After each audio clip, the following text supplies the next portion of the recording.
નમસ્કાર મિત્રો, તમે જ્યારે HLO એપ્લિકેશનની અંદર લોગિન થશો ત્યારે તમને સૌપ્રથમ આ પેજ દેખાવાનું છે. આ ટ્રેનિંગ એપ્લિકેશન છે. તમે જ્યારે ખરેખર એપ્લિકેશનની અંદર કામ કરશો ત્યારે આ ટ્રેનિંગ એપ એવું જે લાલ અક્ષરે લખેલું છે એ નહીં હોય.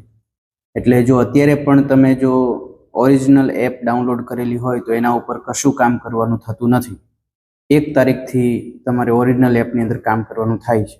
પણ જો તમે એપ્લિકેશન ડાઉનલોડ કરેલી છે તો 1 તારીખે એને અનઇન્સ્ટોલ કરી દેજો અને ફરીથી એને ડાઉનલોડ કરજો. ઓકે, તો આ આપણી એપ્લિકેશન છે. આ એપ્લિકેશનનો ઇન્ટરફેસ તમે જોઈ શકો છો. અહીંયા તમને તમારા HLBની નંબર આપેલો છે, એની અંદર એની વિગતો આપેલી છે અને અહીંયા આપણે અંદાજિત મકાનોની સંખ્યા અને અંદાજિત જનગણના ઘરોની સંખ્યા લખવાની થાય છે. તમે આ એન્ટ્રી કરશો પછી તમે આગળ ડેટા એન્ટ્રી માટે વધી શકશો. હવે અહીંયા તમે જોશો તો અહીંયા એક રિફ્રેશ બટન છે. આ બટનને તમે ક્લિક કરશો તો આ ખાસ તો જે SCID છે એને લોડ કરવા માટે જરૂરી છે. આ રિફ્રેશ કરવા માટે તમારે ઇન્ટરનેટની જરૂર પડશે. અહીંયા તમને સાઇડ બાર ખુલેલું જોવા મળશે. 3 લાઇન જે છે એને ક્લિક કરશો એટલે આ જે વિષય છે એ આપણી એપ્લિકેશન વિશેની બાબત છે. અહીંયા તમારે પાસવર્ડ બદલવો હોય તો તમે બદલી શકશો. અહીંયા તમે ક્લિક કરશો એટલે તમને આવો એક ઇન્ટરફેસ દેખાશે કે તમને જે HLB આપેલો છે એને ડાઉનલોડ કરીને એને જોવા માટે. આ ટ્રેનિંગ એપ્લિકેશન છે એટલે અહીંયા તો એ ડાઉનલોડ કરેલું થતું નથી, બરાબર છે. જ્યારે તમારી ઓરિજિનલ એપ હશે અને તમને ફાળવી દેવામાં આવ્યો હશે HLB ત્યારે તમે એને ડાઉનલોડ કરીને જોઈ શકશો. ત્યારબાદ અહીંયા મદદ છે તો આના ઉપર તમે ક્લિક કરશો એટલે ઇંગ્લિશમાં એક યુઝર મેન્યુઅલ ખુલશે કે તમારે કેવી રીતે આ એપ્લિકેશનનો ઉપયોગ કરવાનો છે. ત્યારબાદ હાઉ ટુ ચેન્જ કીબોર્ડ લેંગ્વેજનો ઓપ્શન છે. એ તો આપણને જનરલી આપણે કરતા જ હોઈએ છીએ કે આપણે જે કીબોર્ડ અત્યારે વાપરી રહ્યા હોઈએ છીએ અંદર એની લેંગ્વેજ કેવી રીતે બદલવી, બરાબર છે. તો એના માટે છે. અને આ છેલ્લું છે લોગ આઉટ માટે. લોગ આઉટ આપણે કરવાની જરૂર નથી પડતી અને કરવું પણ નહીં, કારણ કે આપણે પિન સેટ કરેલો હોય છે, બરાબર છે. ચાલો, હવે આ બધી વિગતો આપણે એડ કરી દીધી છે. હવે આપણે ડેટા એન્ટ્રીની શરૂઆત કરીએ. આપણે લગભગ તમામ જનગણના ઘરોના પ્રકારોને આપણે આવરી લઈશું જેથી આપણે એની ડેટા એન્ટ્રી બરાબર જોઈ શકીએ. ચાલો તો આપણે શરૂ કરીએ. જ્યારે તમે ઘર યાદીની કામગીરીઓ ઉપર ક્લિક કરશો એટલે તમને એક નવું ઇન્ટરફેસ દેખાશે. અત્યારે તો તમને એક નોટિસ બતાવવામાં આવે છે કે ભાઈ આ એપની અંદર 31/5 સુધી ડેટા દાખલ કરી શકાશે પ્રેક્ટિસ માટે અને પછી એને 31/5ના દિવસે કાઢી નાખવામાં આવશે અને આ એપ્લિકેશન જે છે એ ઇનએક્ટિવ થઈ જશે. ઓકે, આપણે કરી દઈએ. તો અહીંયા ઘર યાદી બ્લોકનો નંબર આપેલો છે. અહીંયા તમારે ઘર યાદી દાખલ કરો એવું લખેલું છે. તો અહીંયાથી આપણે ડેટા એન્ટ્રી શરૂ થવાની છે. આ જે છે એ આપણા ફોનની અંદર જે સેવ છે ડેટા, આપણે જે ઘર યાદી દાખલ કરીશું તો એનો ડેટા આપણે કામચલાઉ પૂરતો આપણા ફોનની અંદર સેવ રહેશે. તો એની અંદર સુધારો કરવો હોય તો આ બટન દબાવવાનું છે. આ જે સમન્વય છે એ આપણા ફોનની અંદર જે આપણે ડેટા કલેક્ટ કર્યો છે એને સર્વરની અંદર મોકલવા માટે, ક્લાઉડમાં મોકલવા માટે આ બટન છે. એ ક્લાઉડમાં તમે મોકલી દો છો ડેટા, સમન્વયિત કરી દો છો ડેટા, તો એની અંદર જો સુધારો કરવો હોય તો આ બટન છે. સારાંશ આપણે જોવો હોય તો આ બટન છે. અને આપણું HLB જ્યારે પૂરું થઈ જાય ત્યારબાદ આપણે આને પૂર્ણ HLB થઈ ગયું છે એવું ચિહ્નિત કરવા માટેનું આ બટન છે. તો અત્યારે આપણે કામ શરૂ કરીશું ઘર યાદી દાખલ કરોની અંદર. તો તમને દર વખતે જ્યારે તમે એ ક્લિક કરશો ત્યારે તમને આ રીતે દેખાશે. લીટી નંબર જે છે એ સામાન્ય રીતે જ્યારે જૂની પદ્ધતિ હતી પેપરવાળી તો એની અંદર લીટીઓ દોરેલી હતી. તો પહેલી લીટી, બીજી લીટી, ત્રીજી લીટી. તો આપણે અહીંયા સિરિયલ નંબર સમજીશું અને એ આપોઆપ આગળ વધતો રહેશે, બરાબર. ત્યારબાદ છે મકાન નંબર. આ મકાન નંબર જે છે એ આપણે દાખલ કરવાનો હોય છે. એ મકાન નંબર જે છે એ આલ્ફાબેટિક અને ન્યુમેરિકલ બંનેની અંદર પોસિબલ છે. એટલે અહીંયા ટાઈપ કરવાનો ઓપ્શન આપેલો છે. અહીંયા તમે જોશો જો મકાન નંબર સમાન હોય તો પુનરાવર્તન દબાવો. એટલે આપણે એક જ મકાનની અંદર અલગ અલગ જનગણના ઘરની એન્ટ્રી કરતા હોઈએ તો આપણે પુનરાવર્તન દબાવવાનું હોય છે. પણ આ પહેલી એન્ટ્રી છે એટલે પુનરાવર્તન બટન જે છે એ એક્ટિવ નથી. ત્યારબાદ છે જનગણના ઘર નંબર. આ ઓટોમેટિક જનરેટ થવાનો છે, આગળ વધતો નંબર રહેશે, બરાબર. 4 આંકડામાં જનરેટ થશે. એમાં પણ પુનરાવર્તન અને નવું છે. જો આપણે નવો જનગણના ઘર ફાળવવાનો થતો હોય ત્યારે નવું દબાવીશું અને એ જ જનગણના ઘરની અંદર કોઈ બીજું કુટુંબ રહેલું છે તો એના માટે આપણે પુનરાવર્તન દબાવીશું. બરાબર. વસ્તુ તમને ખાસ જણાવી દઉં કે આપણે જ્યારે ઘરિયાદી બ્લોકનો નકશો તૈયાર કરીએ છીએ તો નકશાની અંદર આપણે મકાન નંબર ફાળવીએ છીએ અને કાઉન્સમાં જનગણના નંબરની સંખ્યા લખીએ છીએ. તો હવે આ તમે ડેટા એન્ટ્રી શરૂ કરો એના પહેલાં ફરજિયાત તમારે દરેક ઘર ફિઝિકલી દરેક ઘરના જે દરવાજા છે એના જે મેઇન ગેટ છે ત્યાં તમારે મકાનોના નંબર લખી દેવાના છે.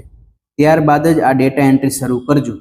જો ઘર ઉપર મકાન નંબર નહીં લખેલો હોય તો અહીંયા એન્ટ્રીની અંદર ભૂલ થવાની શક્યતા છે. એટલે આપણું પહેલું કામ એ રહેશે કે આપણે જ્યારે નકશો બનાવી લઈએ પછી દરેક ઘરનો જે એને ઘર નંબર મળેલો છે એ ઘર નંબર આપણે CN એમ કરીને ઘર નંબર લખી દેવાનો છે અને કાઉન્સમાં જનગણના ઘરની સંખ્યા લખી દેવાની છે, જેથી આપણે ડેટા એન્ટ્રી કરીએ ત્યારે આપણને પાક્કી ખબર હોય કે આ કેટલામો ઘર નંબર છે, કારણ કે આપણે ટાઈપ કરવાનો છે, એ ઓટોમેટિક નથી આવવાનો. બરાબર છે.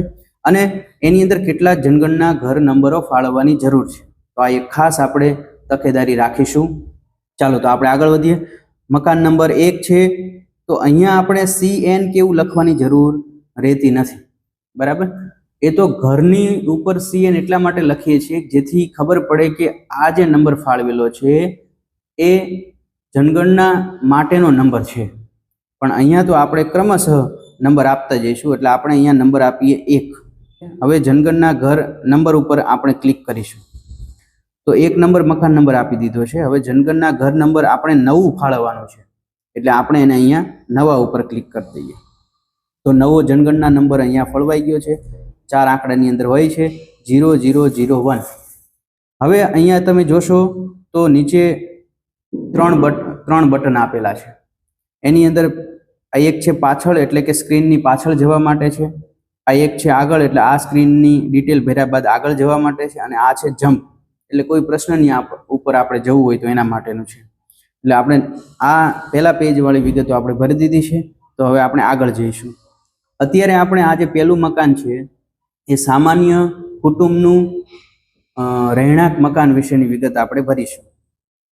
આગળ જઈએ તો અહીંયા પૂછે છે કે શું કુટુંબે એસી એટલે કે સેલ્ફ એન્યુમરેશનની કામગીરી પૂરી કરેલી છે.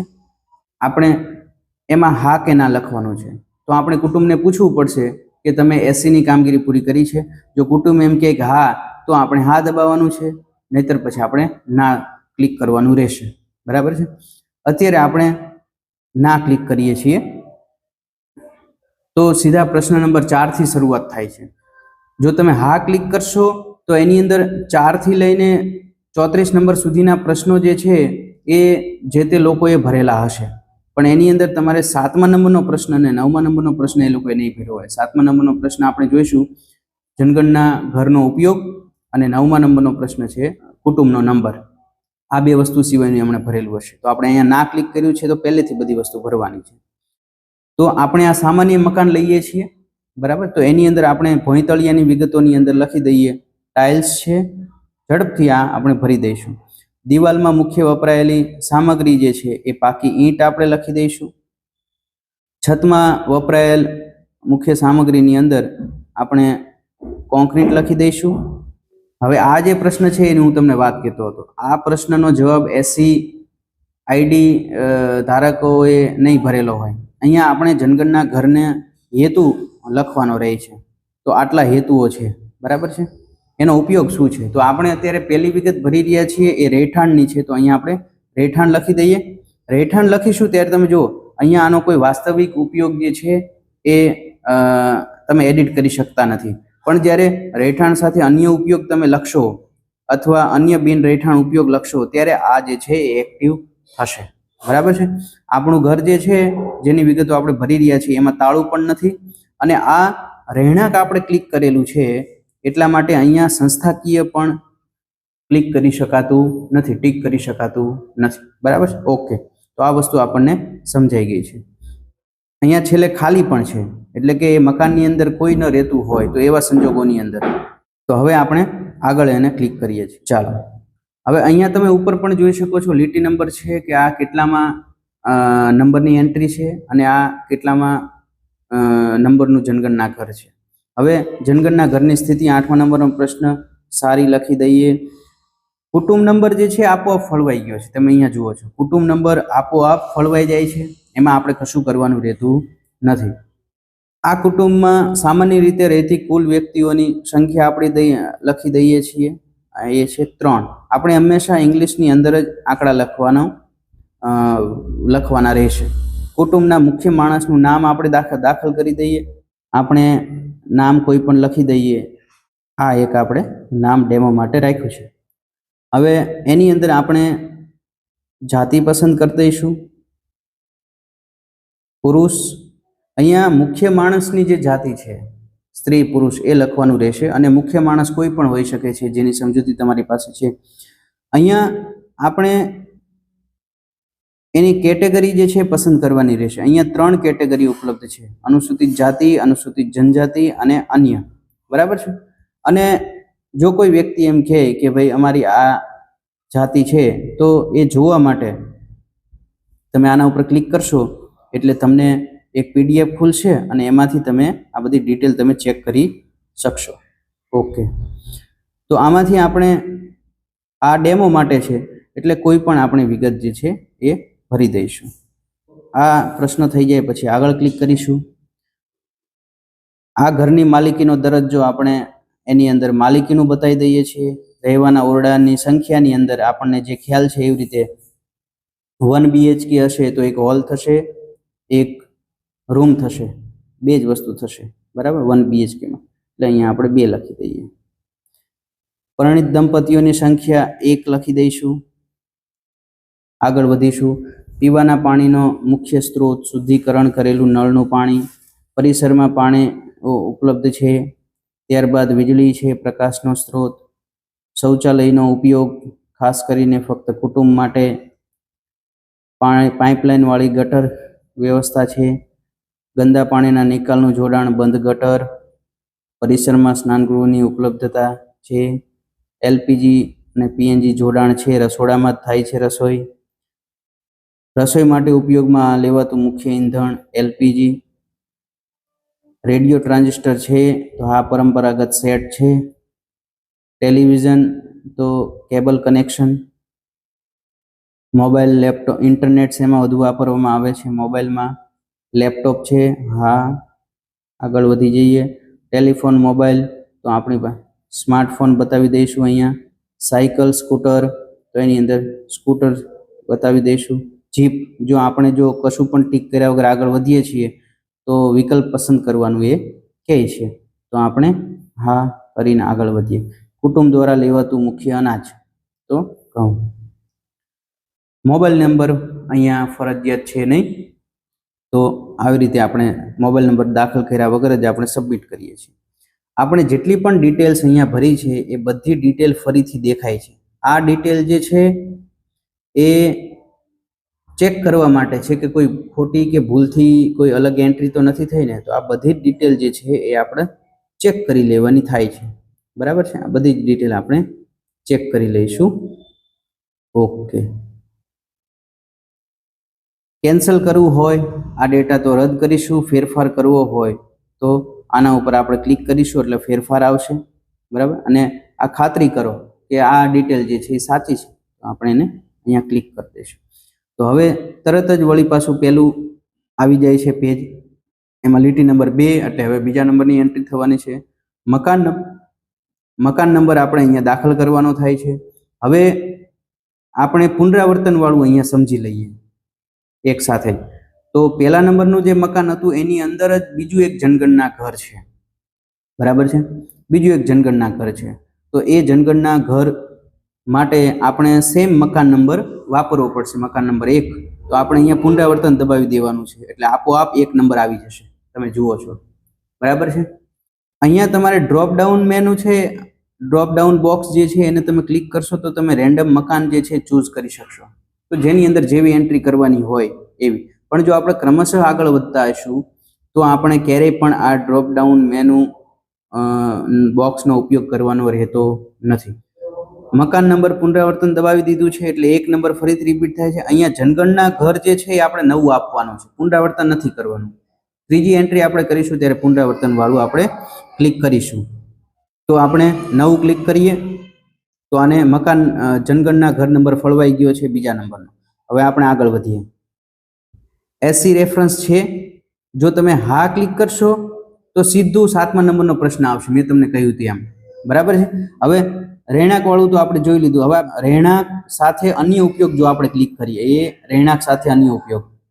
હવે આપણે અહીંયા તમે જોઈ શકો છો રહેણાંક સાથે અન્ય ઉપયોગ આપણે પસંદ કરેલો છે, એટલા માટે અહીંયા વાસ્તવિક ઉપયોગ દાખલ કરવાનું કીધું છે કે રહેવાની સાથે બીજો શું ઉપયોગ થઈ રહ્યો છે. તો એની અંદર આપણે લખવું પડશે કે બરાબર છે. ઓકે, રહેણાંક સાથે ઓફિસ આપણે કરી દીધું છે. તો અહીંયા તાળું કે સંસ્થાકીય આવશે નહીં. આ આપણે જ્યારે એસસીઆઈડી એ લોકો પાસે છે ત્યારે આ પ્રોસેસની વાત છે. હવે આપણે આગળ જઈએ તો આપણી પાસે 12 આંકડાનો એસસીઆઈડી જે એચ નંબરથી શરૂ થાય છે એ આપણે એની પાસે માંગીશું. એટલે આપણે એને અહીંયા દાખલ કરીશું, એ તમારે સબમિટ કરવાનું છે. તો તમારી પાસે જે એસસીઆઈડી લોડ થયેલા છે એની સાથે જો મેચ થશે તો એનો ડેટા ખુલશે, અને જો એ ડેટા મેચ નહીં થાય તો પછી એ કેન્સલ થઈ જશે, એ આગળ વધવા દેશે નહીં. તો આપણી પાસે એ નંબર નથી એટલે અહીંયા આપણે સ્કીપ કરીશું. બરાબર. ફરીથી જ પ્રશ્ન, શું કુટુંબ પાસે સ્વગણતરી પૂર્ણ કરી છે? તો ના. ફરીથી ના કીધું છે એટલે શરૂઆતના પ્રશ્નો એની અંદર આવી જશે. હવે આ જનગણના ઘર જે છે એ અલગ છે. આપણે અહીંયા વિગતો જનગણના ઘરની ભરવાની હોય છે. બરાબર. તો ફરીથી આપણે જોઈ લેવાનું છે કે આ શેનું બનેલું છે. ભોંયતળિયું, ટાઇલ્સ લખી દઈશું. હવે આ પ્રશ્નો તો તમને ખ્યાલ છે એમ એ આપણને પહેલેથી જ જોયેલા છે. આપણે ત્યાં મુલાકાત લેવાની છે અને ખરાઈ કરીને વિગતો ભરવાની થાય છે. બરાબર છે. ઓકે, તો હવે આપણે અહીંયા જોઈ લઈએ દિવાલમાં વપરાયેલ સામગ્રી, તો એની અંદર પાકી ઈંટ લખી દઈશું. છતમાં વપરાયેલ સામગ્રી કોન્ક્રીટ. અહીંયા આપણે આગળ આ દાખલ કરેલું હતું એટલા માટે તો આપણે એને એમને એમ જ ચાલુ રાખીએ છીએ. રહેણાંક, રહેઠાણ સાથે અન્ય ઉપયોગ. તો અહીંયા આપણે રહેણાંકની જગ્યાએ રહેઠાણ લખી દઈશું, જે શબ્દ ચાલી રહ્યો છે એ જ. હવે અહીંયા આપણે બતાવવાનું છે એસસીની ડિટેલ એ લોકોએ ભરી હશે તો તાળું અને સંસ્થાકીય આવતું નથી. બરાબર છે. પણ અહીંયા આપણી પાસે ઓપ્શન છે કે એ શું છે. બરાબર છે. હવે આપણે જો આ રીતે જ આગળ વધશું તો આગળના બધા જ પ્રશ્નો આવશે. પણ આપણે અહીંયા જો તાળું બતાવી દઈએ છીએ તો શું આવે છે? જો તાળું છે એટલે આગળની વિગતો તો તમે ભરી શકવાના નથી. બરાબર છે. તો સીધો મોબાઈલ નંબર આવી જાય છે. બરાબર. કારણ કે આગળના પ્રશ્નો આપણે પૂછી શકીએ તેમ નથી એટલા માટે. એટલે આપણે મોબાઈલ નંબર જો એમનો ઉપલબ્ધ હોય તો અહીંયા નાખી દઈશું. આજુબાજુના લોકોને પૂછીને આપણે એનો સંપર્ક પણ કરી લેવાનો છે. તમે ક્યારે આવવાના છો તો આપણે એને મુલાકાત લઈ શકીએ અને આને આપણે સબમિટ કરી દેવાનું છે. તો અહીંયા જે છે એ વિગતો તમે જોશો તો જનગણના ઘરની સ્થિતિ ઉપલબ્ધ નથી, જાતિ ઉપલબ્ધ નથી. બરાબર છે. આ બધી વસ્તુમાં ઉપલબ્ધ નથી એવું લખેલું છે. એનું કારણ એ છે કે આપણે એની અંદર તાળું બતાવેલું છે. બરાબર છે. તો અહીંયા આપણે ખાતરી કરીને સબમિટ કરી દઈશું. એટલે અહીંયા આપણે શું કર્યું હતું કે મકાન નંબર 1 જ રાખ્યો હતો, જનગણના ઘર જે છે એ આપણે બીજું પસંદ કરેલું હતું. બરાબર. હવે આપણે શું કરીએ છીએ, મકાન નંબર જે છે એ બદલીએ છીએ, 2 નંબર લઈએ છીએ મકાન નંબર. જનગણના ઘર જે છે એ આપણે નવું ફાળવવાનું છે. જનગણના ઘર આપણે નવું ફાળવીશું. બરાબર છે. એટલે એનો નંબર આવી ગયો છે 0003. હવે આગળ વધીએ. આપણે દરેક વખતે આ પૂછશે કે કુટુંબ પાસે સ્વગણતરીનું આઈડી છે કે નહીં, તો આપણે ના કહી દઈશું. હવે આ જે છે જનગણના ઘર એની વિગતો આપણે ફરીથી ભરીએ. ભોંયતળિયાની વિગતોની અંદર આવશે સિમેન્ટ લખી દઈએ. અહીંયા આપણે લખી દઈએ દિવાલમાં પાકી ઈંટ લખી દઈએ. છતની અંદર લખી દઈશું આપણે કોન્ક્રીટ, જે લાગુ પડતું હોય. હવે અહીંયા એનો ઉપયોગ શું છે? જનગણના ઘર આપણે રહેઠાણ અને રહેઠાણ સાથે અન્ય ઉપયોગની વાત તો કરી. તો હવે આપણે એને આપણે દર્શાવીએ છીએ કારખાનું વર્કશોપ તરીકે આપણે દર્શાવીએ. બરાબર. તો અહીંયા એનો વાસ્તવિક ઉપયોગ જે છે એ દાખલ કરવાનો છે કે કારખાનું જે છે એ શેના માટેનું છે. બરાબર છે. અથવા તો વર્કશોપ જે છે એ શેના માટેનો છે, વર્કશેડ જે છે એ શેના માટેનો છે, કાર રિપેરિંગ ગેરેજ. બરાબર છે. તાળાવાળું ઓપ્શન તો આપણે પસંદ કરેલું છે. બરાબર, કાર રિપેરિંગ ગેરેજ આપણે અહીંયા પસંદ કરી લીધું છે. હવે આપણે આગળ વધીએ તો અમુક પ્રશ્નો જે છે એ ઓછા થઈ જવાના છે, સીધું જ તમે જોઈ શકો છો. બરાબર, કાર રિપેરિંગ ગેરેજ માટે આવું બધું કશું જ પૂછવામાં આવતું નથી, જે તમે અહીંયા જોઈ શકો છો. બરાબર છે. ઓકે, ખાતરી કરી દીધી, ડિટેલ આપણે ભરી દીધી. હવે આપણે 3 લઈ લઈએ છીએ. મકાન નંબર 3, એની અંદર જનગણના ઘર જે છે એ આપણે નવું કરી દેવું છે. બરાબર છે, જનગણના ઘર આપણે નવું ફાળવી દઈએ.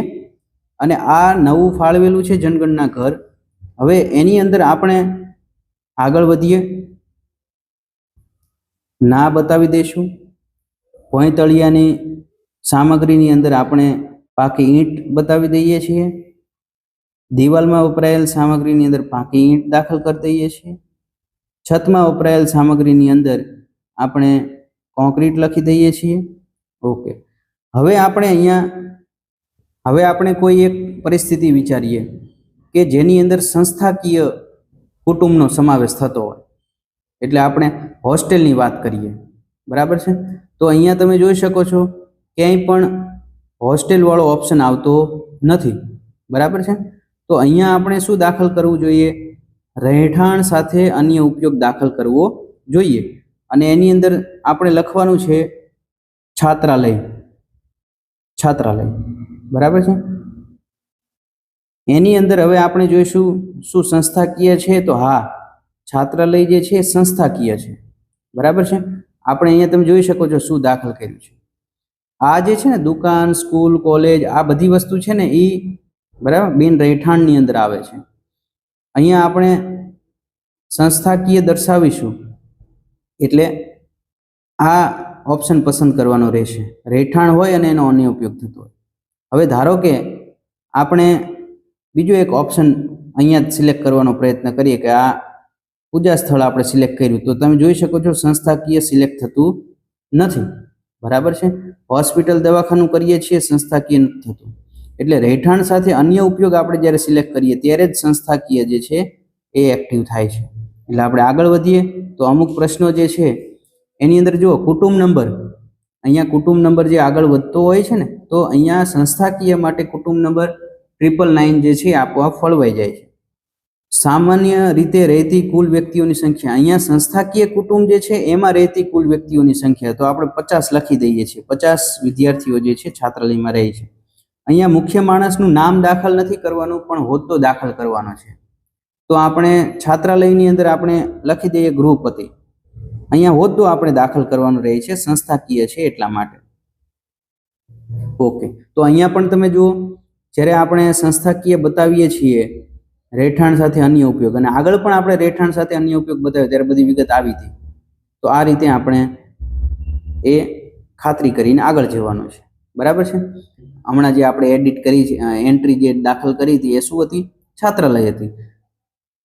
તો એ જે મકાન છે કે જેની અંદર જનગણના ઘર છાત્રાલય છે, તો બાજુની અંદર ગૃહપતિના રહેવા માટેનું પણ એક ઘર હશે. બરાબર છે. તો આપણે એવું સમજીને એ જ મકાન આપણે લઈએ, 3 નંબરનું મકાન જ આપણે લઈએ કે જેની અંદર છાત્રાલય હતી. હવે એની અંદર જ તે જનગણના ઘર નંબર આપણે નવો ફાળવવો પડશે, કારણ કે એની અંદર જ એક વ્યક્તિ જે છે એ રહે છે. બરાબર છે, ગૃહપતિ રહે છે.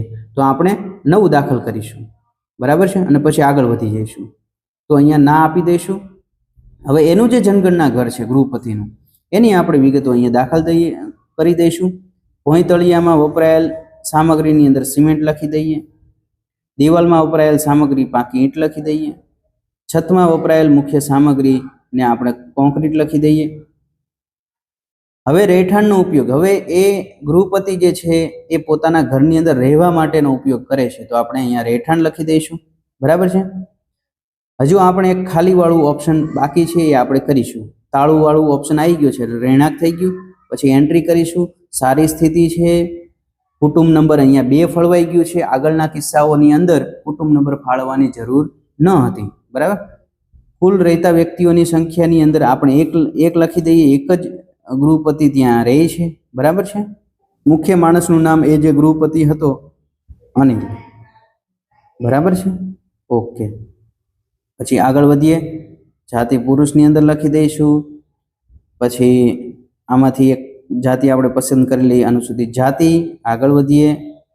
પછી માલિકીનો દરજ્જો. હવે એ ગૃહપતિ જે છે એ તો ભાડેથી જ રહેતો હશે, બરાબર છે, કારણ કે છાત્રાલયનું જે કોઈ પણ મેનેજમેન્ટ હશે એનું એ મકાન હશે, તો એ ભાડેથી રહે છે ને એનું ઘર જે છે એ બીજે પણ માલિકીનું છે. રહેવા માટે ઉપયોગમાં લેવાતા ઓરડાની સંખ્યાની અંદર આપણે 2 લખી દઈએ. તો આ કુટુંબમાં અત્યારે એક જ વ્યક્તિ રહે છે, બરાબર છે, અપરિણિત છે, તો આપણે અહીંયા 0 લખી દઈશું, બરાબર છે. પછી આગળ વધીએ. પીવાના પાણીનું સ્ત્રોત જે છે એમાં શુદ્ધિકરણ કરેલું લખી દઈએ.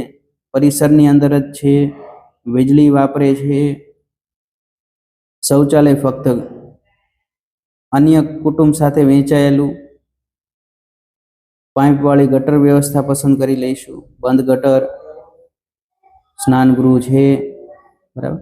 રસોડું, એની પાસે રસોડાની ઉપલબ્ધતા કેવી છે, તો એ રૂમની અંદર જ રસોઈ બનાવે છે, બરાબર છે.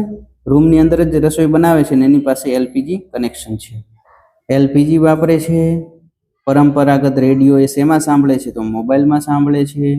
એની પાસે ટીવી છે, તો ના નથી. ઇન્ટરનેટની સુવિધા શેમાં વધુ વાપરે છે, તો મોબાઈલમાં વાપરે છે. જો અહીંયા બાકી રહી ગયું છે તો કૃપા કરીને વિકલ્પ પસંદ કરો.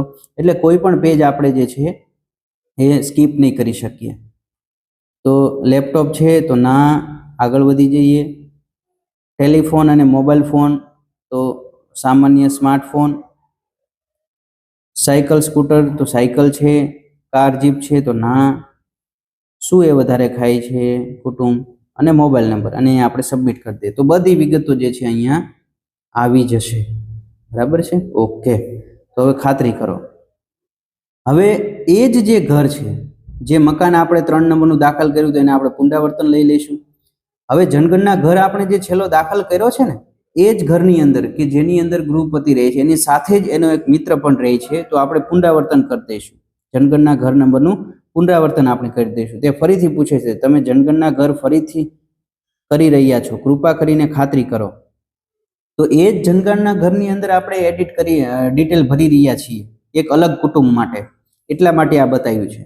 સામાન્ય રીતે એક જનગણના ઘરની અંદર એક કુટુંબ રહેતા હોય, પણ અહીંયા સ્થિતિ એવી છે કે ગૃહપતિ સાથે એનો મિત્ર રહે છે પણ એ અલગથી જમે છે બહારથી, બરાબર છે. એ પોતે રસોઈ બનાવતો નથી, એટલા માટે આપણે એને બતાવવું પડશે એ જ જનગણના ઘરની અંદર. એટલે ખાતરી કરી દીધી, એટલે જનગણના ઘર નંબર જે હતું એ જ આવી ગયું છે, બરાબર. અને આગળ આપણે વધી જઈશું, બરાબર. તો ના, હવે અહીંયા તમે જોશો તો 4-5 નંબરના જે પ્રશ્નો હતા એ આની અંદર પૂછવામાં નથી આવ્યા, કારણ કે એ જ જનગણના ઘર છે એટલા માટે નથી પૂછવામાં આવ્યા, બરાબર છે. અહીંયા રહેઠાણ લખી દઈશું એ વ્યક્તિ માટે, બરાબર. અહીંયા આગળ વધીશું. આ બધી ડિટેલ જે છે એ આ કુટુંબ ત્રીજું થઈ ગયું છે. કુલ વ્યક્તિઓની સંખ્યા આપણે 1 લખી દઈશું. એ અનિલભાઈ જે હતા એની સાથે રમેશભાઈ રહે છે, રમેશ, બરાબર છે. પછી આપણે આગળ વધી જઈએ. પુરુષ છે, બરાબર, એ અન્ય પસંદ કરી દઈએ છીએ. આગળ વધીએ. એ પણ ભાડાનું જ છે, પણ એને બીજી જગ્યાએ ભાડાનું મકાન છે નહીં, એવી રીતે આપણે પસંદ કરીએ. કુલ ઓરડાની સંખ્યા 1 ઓરડો એના માટે રાખી દઈએ, બરાબર છે. પરણિત દંપતીઓની સંખ્યા અહીંયા 0 લખી દઈએ. આગળ બતાવી દઈએ. તો આગળ જે ડિટેલ આપણે ભરી હતી એ મુજબની ડિટેલ ભરવાની સામાન્ય રીતે થાય, બરાબર છે.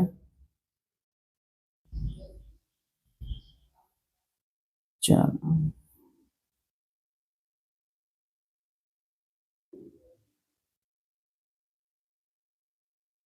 હવે એ રસોઈ બનાવતો નથી, એ જણ જે છે એ રસોઈ બનાવતો નથી, એટલે એના માટે રસોઈ થતી નથી, એટલા માટે એ અલગ કુટુંબ આપણે એને ગણેલું છે. મોબાઈલ ફોનની અંદર સાંભળે છે, ટીવી નથી, ઇન્ટરનેટની, લેપટોપ નથી. બરાબર, સામાન્ય ફોન જે જે લાગુ પડતા હોય એ આપણે અહીંયા લખી દઈએ છીએ.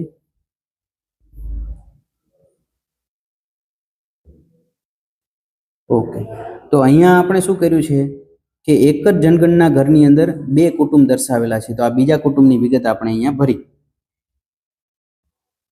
હવે આપણે એક મકાન એવું પણ બતાવવું છે કે જે ખાલી હોય. બરાબર, તો અહીંયા આપણે નવું મકાન પસંદ કરવાનું છે. જોઈ લઈએ છેલ્લું એન્ટ્રી કઈ હતી. છેલ્લી એન્ટ્રી 3 હતી, તો આપણે અહીંયા દર્શાવી દઈશું 4. આપણે જનગણના ઘર જે છે એ નવું પસંદ કરવાનું છે. જનગણના ઘર નવું પસંદ કરી દીધું છે. હવે આપણે આગળ વધીએ. નથી ભોંયતળિયાની વિગત સામગ્રીની અંદર સિમેન્ટ લખી દઈશું. દિવાલની સામગ્રીની અંદર પાકી ઈંટ લખી દઈશું. છતની સામગ્રીની અંદર કોન્ક્રીટ લખી દઈશું. બરાબર, હવે અહીંયા આપણે ખાલી બતાવીશું. એ મકાન જે છે એ ખાલી છે. તો ખાલીની અંદર ઘણા બધા ઓપ્શન હોઈ શકે. એક તો બાંધકામ ચાલુ હોવાથી ખાલી છે, એક તો મકાન ભાડે આપવા માટે ખાલી છે, ત્રીજું છે મકાન જે છે ખંડેર હાલતમાં છે. તો આ ત્રણમાંથી કોઈ પણ ઓપ્શન જે છે આવી શકે છે. આપણે એવું રાખીએ કે મકાન બાંધકામ ચાલુ. ઓકે, બરાબર, અને આપણે આગળ વધી જઈએ. તો બધી છેલ્લે જ આપણે સીધા પહોંચી જઈએ, કારણ કે ખાલી છે એટલે એને કોઈ પ્રશ્ન કે એવું કંઈ પૂછવાનું રહેતું નથી. ખાતરી કરી દીધી.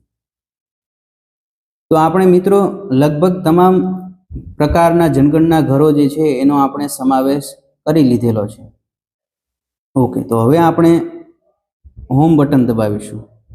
ઓકે, હવે આપણી જે ડિટેલ એન્ટ્રી કરી છે, જો આના ઉપર ક્લિક કરીએ આપણે, તો આ જેટલી પણ એન્ટ્રી છે એની અંદર આપણે જે કાંઈ પણ સુધારો કરવો હોય અથવા ડિલીટ કરવું હોય એ અહીંયા બતાવશે. અહીંયા સ્થિતિ પણ બતાવે છે, પૂર્ણ અપૂર્ણ. બરાબર છે. ઓકે, તો આપણે એક એન્ટ્રી એવી પણ બતાવીએ કે જે અપૂર્ણ હોય. બરાબર છે, તો આપણે એક એન્ટ્રી એવી કરી દઈએ કે જેને આપણે અપૂર્ણ બતાવી શકીએ.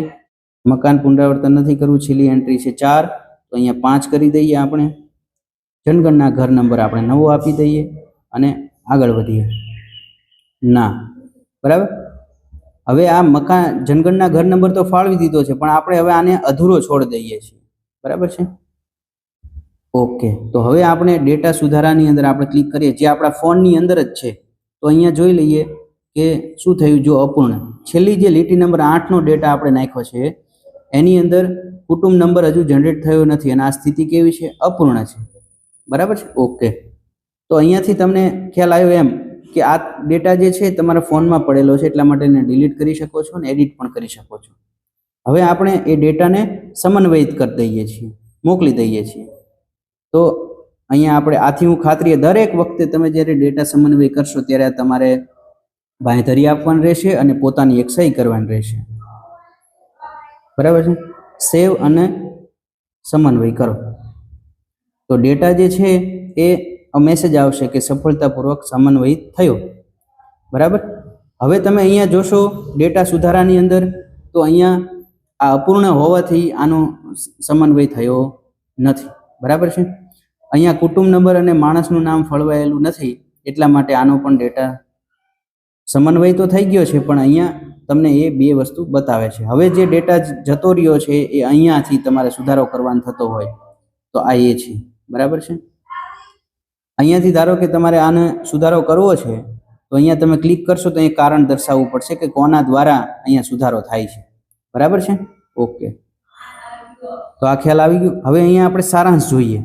તો આપણે કુલ જનગણના ઘરો કેટલા હતા? 7. એમાંથી બિન રહેણાંક ઘરોની સંખ્યા હતી 1, સંસ્થાકીય કુટુંબની સંખ્યા આપણે 1 હતી, 1 અપૂર્ણ છે. જેટલા પૂર્ણ હતા એ બધા સમન્વયિત થઈ ગયા છે. 1 મકાન લોક બતાવેલું છે. આ સારાંશની અંદર તમે દરેક લીટી નંબરની વિગતો છે એ અહીંયા ક્લિક કરીને તમે જોઈ શકો છો. બરાબર. આ તમારે ત્યારે કામ આવે જ્યારે તમારે એડિટ કરવાની જરૂર હોય ત્યારે. ઓકે, સારાંશ જોઈ લીધું.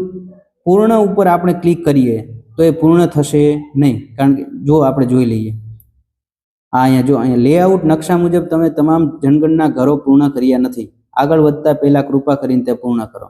આનું કારણ એ છે કે આપણે જે